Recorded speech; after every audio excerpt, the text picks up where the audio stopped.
जय हिंद दोस्तों, welcome to my YouTube channel IGK free class. आज के वीडियो में हम बीएड एग्ज़ाम के पेपर 2 के बारे में चर्चा करेंगे, जो कि फर्स्ट ईयर का पेपर है, जो है समसामयिक भारत और शिक्षा, इंग्लिश में कंटेम्प्रोरी इंडिया एंड एजुकेशन।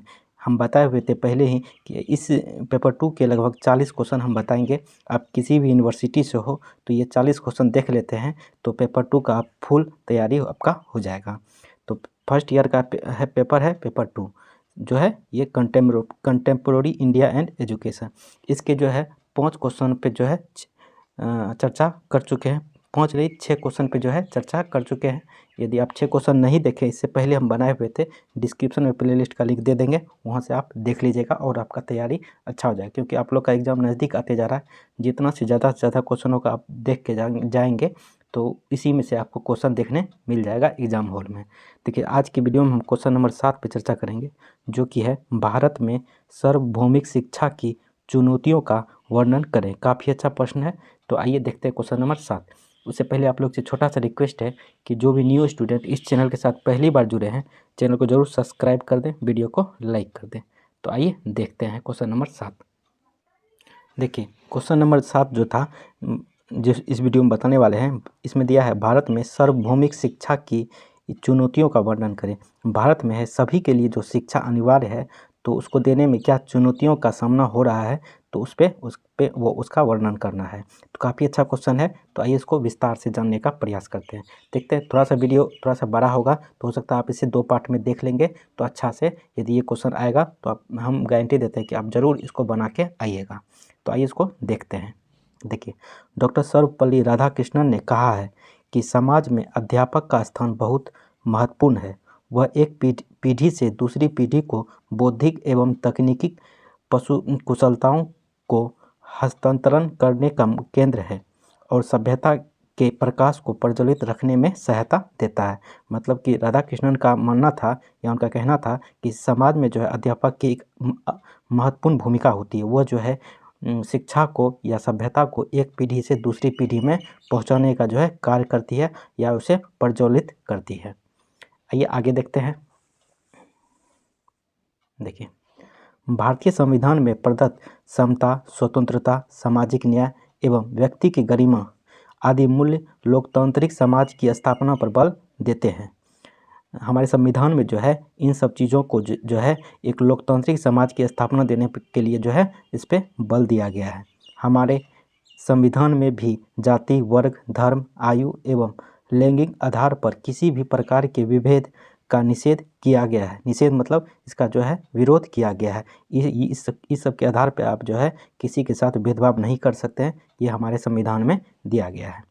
इस प्रकार हमारा यह संविधान भी एक समावेशी समाज की संकल्पना को प्रस्तुत करता है, जिसके परिप्रेक्ष्य में बच्चे को सामाजिक, जातिगत, आर्थिक, वर्गीय, लैंगिक, शारीरिक एवं मानसिक दृष्टि से भिन्न देखे जाने की बजाय एक स्वतंत्र अधिगमकर्ता के रूप में देखे जाने की आवश्यकता है।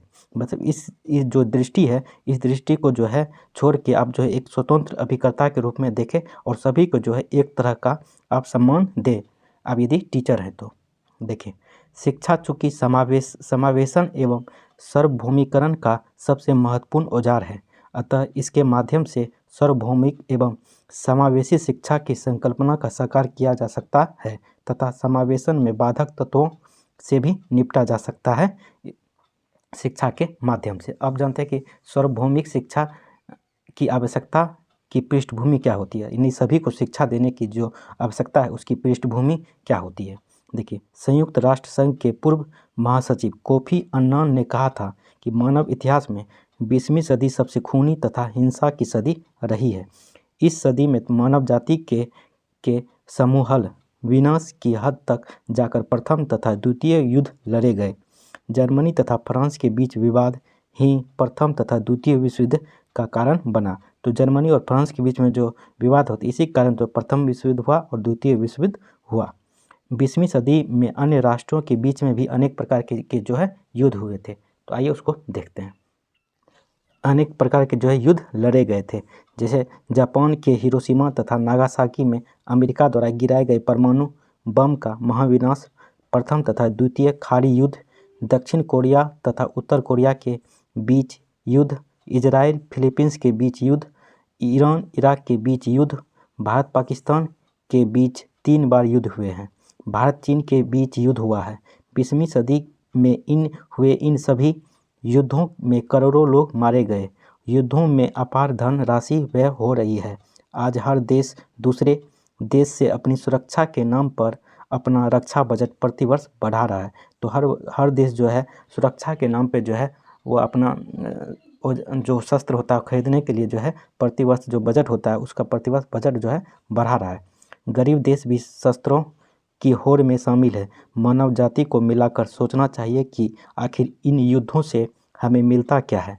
इन युद्धों से सबसे ज़्यादा नुकसान छोटे छोटे बच्चों एवं महिलाओं को होता है। आइए आगे देखते हैं। देखिए 20वीं सदी में विश्व भर में युद्धों की विनाशलीला जो है एक संकुचित राष्ट्रीयता के कारण हुई है, जिसके लिए सबसे अधिक दोषी हमारी शिक्षा है। तो जो भी युद्ध हो रहा है वह उसकी दोषी जो है हमारी शिक्षा है, क्योंकि शिक्षा में जो है हर एक राष्ट्र का जो होता है, जैसे भारत का ही शिक्षा है वह राष्ट्र प्रेम तो करना सिखा देता है पर विश्व प्रेम करना नहीं सिखाता है, मानवता को विकास करना नहीं सिखाता है, जिसका परिणाम जो है हर एक देश एक दूसरे से युद्ध करते रहता है। आइए आगे देखते हैं। विश्व के सभी देशों के स्कूल अपने अपने देश के बच्चों को अपने देश से प्रेम करने की शिक्षा तो देते हैं, लेकिन सारे विश्व प्रेम करना नहीं सिखाते हैं। जो हम आपको बताएं, यदि विश्व सुरक्षित रहेगा तभी इसके देश सुरक्षित रहेंगे। विश्व के बदलते हुए परिदृश्य को देखने से ज्ञात होता है कि 21वीं सदी की शिक्षा का स्वरूप 20वीं सदी की शिक्षा से भिन्न होना चाहिए। जो 21वीं सदी में जो शिक्षा दी गई थी उससे जो है थोड़ी सी भिन्न होना चाहिए 20वीं सदी की शिक्षा। 21वीं सदी की शिक्षा उद्देश्यपूर्ण होनी चाहिए, जिनसे सारी मानव जाति से प्रेम करने वाले विश्व नागरिक विकसित हो।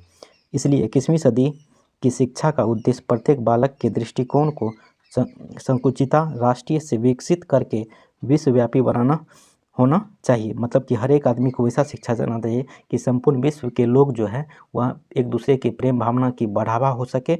इस तरह की शिक्षा होनी चाहिए, जिससे कि होगा कि आगे चल के जो है युद्ध का जो है माहौल नहीं बनेगा। देखते हैं आगे। देखिए, मनुष्य को विचारवान बनाने की श्रेष्ठ अवस्था बचपन है। इसलिए संसार के प्रत्येक बालक को विश्व एकता एवं विश्व शांति की शिक्षा बचपन से ही अनिवार्य रूप से दी जानी चाहिए। मतलब बचपन में ही ऐसा शिक्षा देना चाहिए कि उसे आगे चल के जो विश्व एकता और विश्व शांति शिक्षा से जो है प्रेम हो जाए। मानव इतिहास में वह क्षण आ गया है कि जब शिक्षा को सामाजिक परिवर्तन लाने का सशक्त माध्यम बनकर विश्व भर में हो रही उथल पुथल का समाधान विश्व एकता तथा विश्व शांति की शिक्षा द्वारा प्रस्तुत करना चाहिए। नोबेल पुरस्कार विजेता महान अर्थशास्त्री जो थे टिन बेरेजेन के विचार था विश्व शिक्षा को लेके, उसको देखते हैं। विचार बरबस हमारा ध्यान आकर्षित करते हैं। वो कहते हैं कि राष्ट्रीय सरकारें विश्व के समक्ष उपस्थित संकटों का हल अधिक समय तक नहीं कर पाएगी। इन समस्याओं के समाधान के लिए विश्व सरकार की आवश्यकता है। देखिए, महात्मा गांधी का भी मानना था कि क्या मानना था उसको देखते हैं। ने कहा था कि यदि हम विश्व के युद्धों को समाप्त करना चाहते हैं तो इसकी शुरुआत हमें बच्चों से करनी होगी। चूँकि युद्ध के विचार मानव मस्तिष्क में पैदा होते हैं, युद्ध का जो विचार है मानव मस्तिष्क में पैदा होते हैं, इसलिए हमें मानव मस्तिष्क में ही शांति के विचार डालने चाहिए। बच्चे में ही ये चीज़ का ये करना चाहिए। अब जानते हैं विश्व सार्वभौमिक अर्थात विश्व एकता की शिक्षा किस तरह से होती है। देखिए, आज की सबसे बड़ी आवश्यकता है कि यदि विश्व के सभी लोग अपने आपसी मतभेदों को एक एक करके कम करें तथा एकता एवं शांति के आदर्शों के अंतर्गत एकताबद्ध हो जाए तो विश्वव्यापी आतंकवाद ही नहीं वरन अशिक्षा, गरीबी, भूखमरी तथा पर्यावरण संबंधी समस्याओं का समाधान हो सकता है। Guinness book of world record और यूनेस्को शांति शिक्षा पुरस्कार से सम्मानित सिटी मॉन्टेसरी स्कूल ने अपना नैतिक उत्तरदायित्व समझते हुए विश्व के 2 अरब बच्चों तथा आगे देखते हैं। देखिए, आगे जाने वाली पीढ़ियों के सुरक्षित भविष्य के लिए विगत 54 वर्षों में से प्रयासरत कर रहे हैं। सिटी मॉन्टेसरी स्कूल का मानना है कि विश्व एकता तथा विश्व शांति की रक्षा ही इस युग की सबसे बड़ी आवश्यकता है।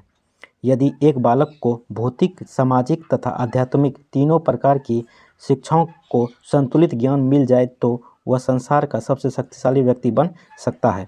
आज उद्देश्यपूर्ण शिक्षा द्वारा जारी सारी दुनिया को बदलने के लिए सार्वभौमिक शिक्षा की आवश्यकता है। मतलब सभी के लिए एक समान शिक्षा की आवश्यकता है, ताकि सभी जो है विश्व में सभी लोग जो है एक दूसरे के प्रति मानवता दिखाए।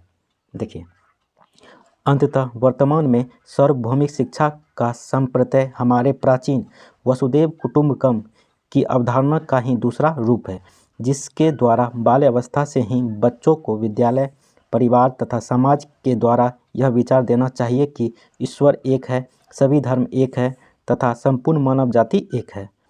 सभी प्रकार के पूर्वाग्रह दूर हो, व्यक्ति स्वयं सत्य की खोज करे, एक सहायक विश्व भाषा हो, नारी तथा पुरुष समान हो, विश्व की शिक्षा का स्वरूप एक हो, विज्ञान एवं धर्म में समन्वय हो, विश्व की एक अर्थव्यवस्था हो, एक प्रभावित विश्व न्यायालय का गठन हो, प्रभावी अंतर्राष्ट्रीय कानून बनाने वाली विश्व संसद हो, विश्व की एक राजनीतिक व्यवस्था हो, एक भाषा एक मुद्रा हो, विश्व सरकार बने तथा संस्कृतियों की विविधता की रक्षा हो।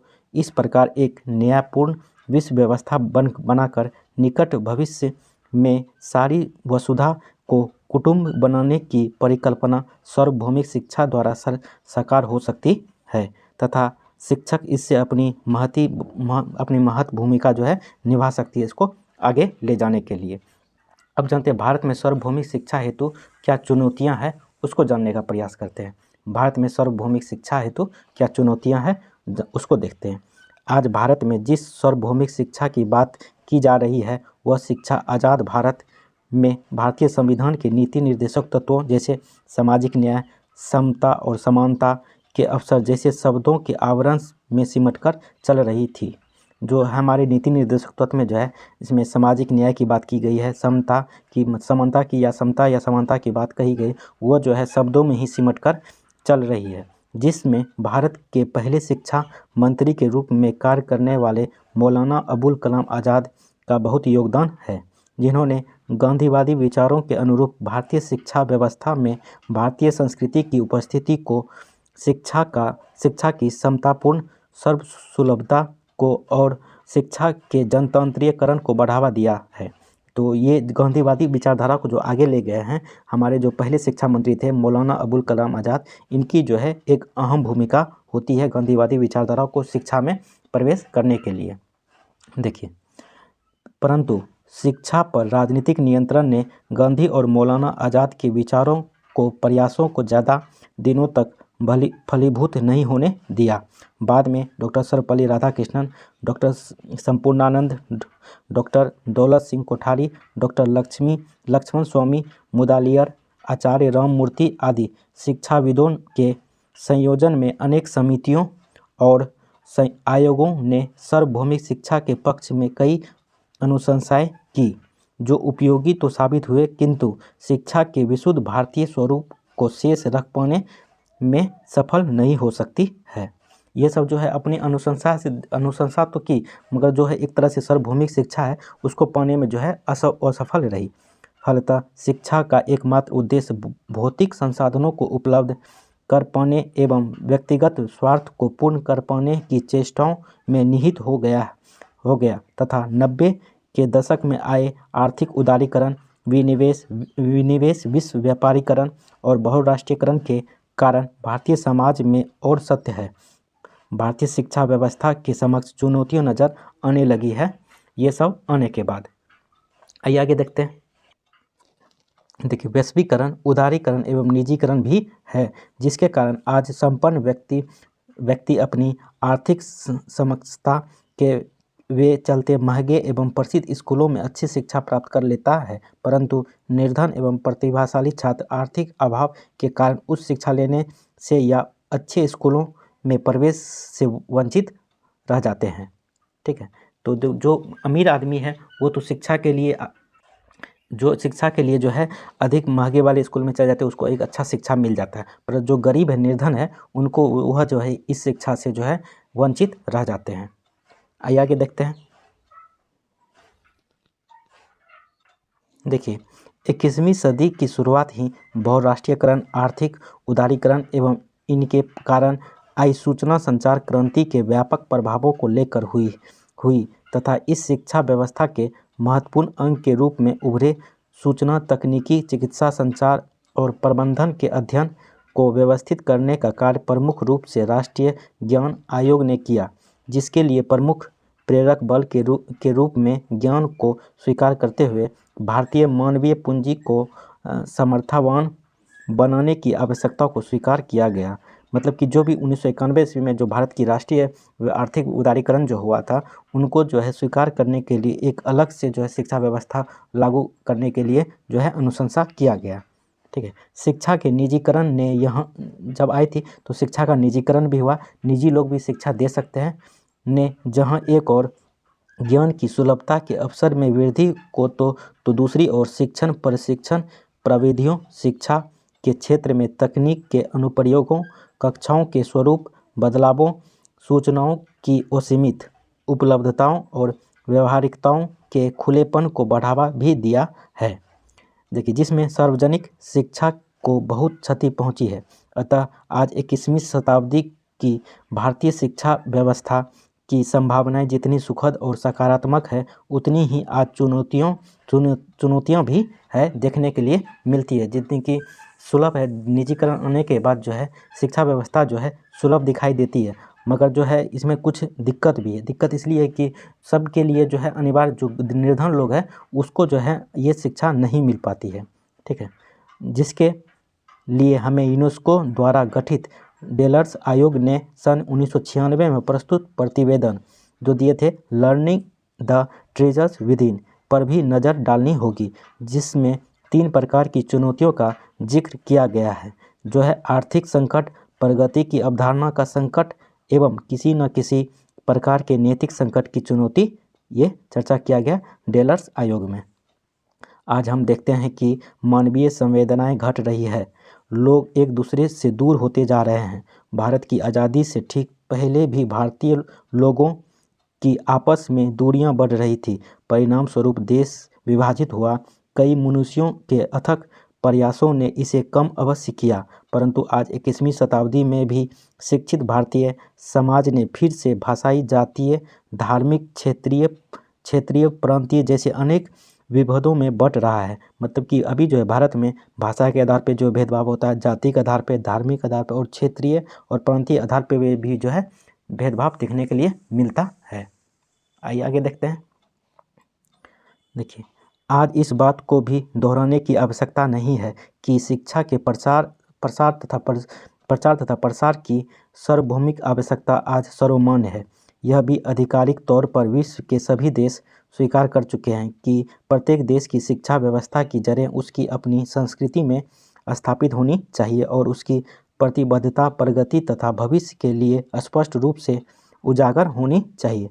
आज इसी सोच को सार्वभौमिक शिक्षा के रूप में सोचा जा रहा है, परंतु इसके मार्ग में भी कुछ चुनौतियां सामने है जो निम्न प्रकार से है। तो आइए देखते हैं क्या क्या चुनौतियां हैं, एक एक करके सारा चीज़ पे देखेंगे।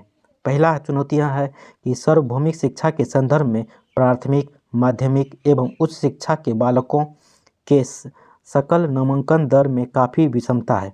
जहाँ प्राथमिक शिक्षा के लिए यह दर 95% है तो उच्च शिक्षा के लिए जो है 10.3% है। वहीं माध्यमिक शिक्षा के लिए यह दर 36% है। अर्थात 60% से भी अधिक छात्र माध्यमिक स्तर पर सार्वभौमिक शिक्षा के दृष्टिकोणों से विद्यालयों में नामांकित नहीं होते हैं। दूसरा है कोठारी आयोग जो 1964-66 में आया था, ने जो सुझाव दिया था कि शिक्षा पर आवंटन का 2/3 विद्यालय शिक्षा पर एवं 1/3 उच्च शिक्षा पर खर्च किया जाना चाहिए, परंतु आज शिक्षा पर आवंटित बजट प्रावधान के अनुसार सभी क्षेत्रों पर आवश्यक धनराशि खर्च नहीं की जा रही है, जिससे सार्वभौमिक शिक्षा का लाभ सभी को नहीं मिल पा रहा है। ठीक है, तीसरा देखते हैं सार्वभौमिक शिक्षा के समक्ष सबसे बड़ी चुनौती आज की 21वीं सदी में व्याप्त। आइए आगे देखते हैं। देखिए, वैश्वीकरण, उदारीकरण एवं निजीकरण भी है, जिसके कारण आज संपन्न व्यक्ति अपनी आर्थिक सक्षमता से जो है चलते जो है महंगे एवं प्रसिद्ध स्कूलों में अच्छी शिक्षा प्राप्त कर लेते हैं, परंतु जो निर्धन एवं प्रतिभाशाली छात्र आर्थिक अभाव के कारण उस शिक्षा लेने से या अच्छे स्कूलों में प्रवेश से जो है वंचित रह जाते हैं। आज चौथा कारण देखते हैं क्या चुनौतियाँ हैं, उसको देखते हैं।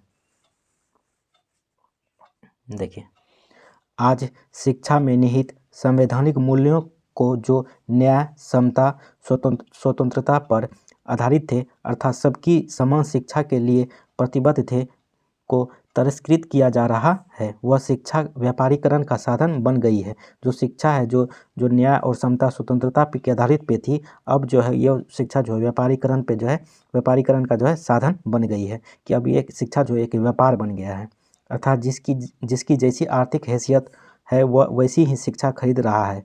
इस प्रारूप शिक्षा में निहित मानवीय एवं सामाजिक तत्व जैसे सामाजिक न्याय, समता, जेंडर जैसे मुद्दों का अभाव होता जा रहा है। वह यह निजीकरण एवं उदारीकरण की प्रक्रिया देश को बराबरी की तरफ नहीं ले जा रहा है। इस तरह की जो शिक्षा आई है वो देश को बराबर की ओर नहीं लेके जा रही है। उसमें जो है एक खाई उत्पन्न हो रही है। जो अमीर आदमी है वो शिक्षा एक तरह से खरीद रहा है, जो गरीब आदमी है वह पीछे ही और होते जा रहा है। पाँचवा पॉइंट देखते हैं, शिक्षा अधिकारी अधिनियम 2009 ने तो रही सही कसर पूरी कर दी है। इस अधिनियम में कुछ प्रावधान ऐसे हैं जो शिक्षा में निजीकरण को खुला प्रोत्साहन देते हैं। इस अधिनियम में निजी स्कूलों को 25% गरीब वंचित तबके के बच्चों को शिक्षा देने की बात कही गई है। इस प्रावधान में आने वाले समय में सरकारें एवं नए विद्यालय खोलने के अपने दायित्व से बच जाएंगी, ये 25% गरीब को लेके। देखिए, छठा देखते हैं कि एक और शिक्षा का निजीकरण या व्यवसायीकरण सार्वभौमिक शिक्षा के मार्ग में चुनौती बना हुआ है, वहीं दूसरी ओर सरकार सबको शिक्षा देने के नाम पर संसाधनों के अभाव का रोती रहता है और यही तर्क देती है जो 1835 में औपनिवेशिक सरकार देती थी। इसके पूर्व की भारत की शिक्षा नीतियों में किसी न किसी रूप में यह सिफारिश रहती थी कि वह देश के संविधान में निहित समता, न्याय आदि के आधार पर सार्वभौमिक शिक्षा के प्रयास करें, परंतु आज संविधान के आधार की जगह वैश्वीकरण की बाजार आधारित नीतियों ने ले ली है, जिससे सार्वभौमिक शिक्षा की संकल्पना को हानि पहुंची है और सभी को जो है शिक्षा देना जो है अब थोड़ा सा कठिन हो गया है। सरकार की भी यह एक असफल कदम है। देखिए, आज विद्यालयों का पाठ्यक्रम भी छात्रों की आवश्यकताओं एवं अभिरुचियों के अनुरूप नहीं है, जिससे छात्रों का सर्वांगीण विकास नहीं हो पाता। मतलब सभी तरीके का जो है छात्रों में विकास नहीं हो पाता है और सार्वभौमिक शिक्षा की संकल्पना विकसित नहीं हो पाती है इसके कारण, क्योंकि वह बच्चों के आवश्यकता और अभिरुचियों के अनुसार जो है शिक्षा नहीं बनाया जा रहा है। देखिए, आठवां पॉइंट देखते हैं, सार्वभौमिक शिक्षा की संकल्पना में शिक्षक छात्र संबंध एवं अंतःक्रिया का समावेश होना चाहिए। आज की शिक्षा प्रणाली में ये अभाव देखने के लिए मिलता है। देखिए, वर्तमान शिक्षा प्रणाली में प्रचलित शिक्षण अधिगम प्रक्रिया केवल स्मृति स्तर के शिक्षण तक ही सीमित है, जो छात्र के रटने पर बल देती है तथा अवबोध, परावर्तन, संश्लेषण एवं विश्लेषण का पूर्णतः अभाव दिखता है। जो भी शिक्षा पढ़ाया जाता है उसका विश्लेषण जो है नहीं कर पाते हैं, जो यह चीज़ अभाव देखने के लिए मिलता है।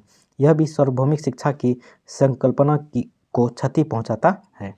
10वां पॉइंट देखते हैं, आज़ादी के इतने वर्षों के बाद भी हमारे देश की शिक्षा प्रणाली में विभिन्न प्रकार के पक्षपात एवं असंतुलन दिखाई देते हैं, जैसे ग्रामीण शहरी, धनी निर्धन, धर्म, जाति, आदर्श, लिंग के आधार पर विभेद आते होता है। मतलब विभिन्नता देखने के लिए मिलता है इन सब चीज़ों को लेके, जिसके कारण शिक्षा की सब तक समान पहुंच या गुणवत्ता युक्त शिक्षा के अवसर संभव नहीं हो पाते हैं। अतः यह भी सार्वभौमिक शिक्षा के समक्ष एक बड़ी चुनौती है। आइए आगे देखते हैं। देखिए, आज सरकार के अथक प्रयासों के बावजूद हाशिए मतलब पहले ही बताए हुए जो वंचित लोग हैं वो पर खड़े लोगों, स्त्री, दलित वर्ग, अनुसूचित जाति एवं जनजाति, आदिवासी वर्ग आदि की शिक्षा के समक्ष असंख्य बाधाएं उपस्थित होती है, जिससे इन्हें शिक्षा के समान अवसर नहीं मिल पाते हैं, जिससे सार्वभौमिक शिक्षा की संकल्पना को आघात पहुंचता है। वर्मा है इसी प्रकार विशेष आवश्यकता युक्त बच्चों की आवश्यकता आधारित शिक्षा हेतु भी पर्याप्त सुविधाएं न होने से इन्हें शिक्षा के समुचित अवसर नहीं मिल पाते हैं, जिसके कारण सार्वभौमिक शिक्षा हेतु किए जा रहे प्रयास निष्फल सिद्ध होते दिख रहे हैं। आइए 13वां पॉइंट देखते हैं। देखिए, सार्वभौमिक शिक्षा की संकल्पना तभी साकार हो सकती है जब शिक्षा प्रणाली राष्ट्रीय एवं सांस्कृतिक परंपराओं का संवर्धन करने में सक्षम हो। आज वर्तमान समय में इसका सर्वथा अभाव दिखाई देता है। अतः सार्वभौमिक शिक्षा के समक्ष बड़ी चुनौती इन सांस्कृतिक विरासतों के संरक्षण एवं संवर्धन की भी है। देखिए, उपयुक्त चुनौतियों के संदर्भ में यही कहा जा सकता है कि यदि हम भारत में सार्वभौमिक शिक्षा की संकल्पना को साकार होते देखना चाहते हैं तो हमें इन चुनौतियों के समाधान ढूंढने होंगे। तो देख लिए कैसा लगा वीडियो, आप लोग कमेंट करके ज़रूर बताएं। आने वाले वीडियो में हम आपको क्वेश्चन नंबर 8 बताएंगे, जो कि काफ़ी अच्छा क्वेश्चन है, जो है शिक्षा के अधिकार पर प्रकाश डाले। शिक्षा का जो अधिकार है उसका वर्णन करना है। तो आने वाले वीडियो में क्वेश्चन नंबर 8 पे चर्चा करेंगे। इससे पहले जो क्वेश्चन नंबर 7 तक चर्चा कर चुके हैं, यदि आप वो नहीं देखे हैं तो डिस्क्रिप्शन में प्लेलिस्ट का लिंक दिया हुआ है, वहाँ से देखिए, क्योंकि आप लोग का एग्जाम नज़दीक आते जा रहा है। जितना से ज़्यादा क्वेश्चनों का रिवीजन करिएगा उतना अच्छा रहेगा। इन 40 क्वेश्चनों का रिवीजन आप लोग कर लेते हैं तो आपको इसी में से क्वेश्चन देखने मिल जाएगा एग्जाम हॉल में। चलिए, कैसा लगा वीडियो कमेंट करके आप लोग जरूर बताएं। चैनल को अभी तक सब्सक्राइब नहीं किया, चैनल को जरूर सब्सक्राइब कर दें। चलिए, थैंक यू, जय हिंद।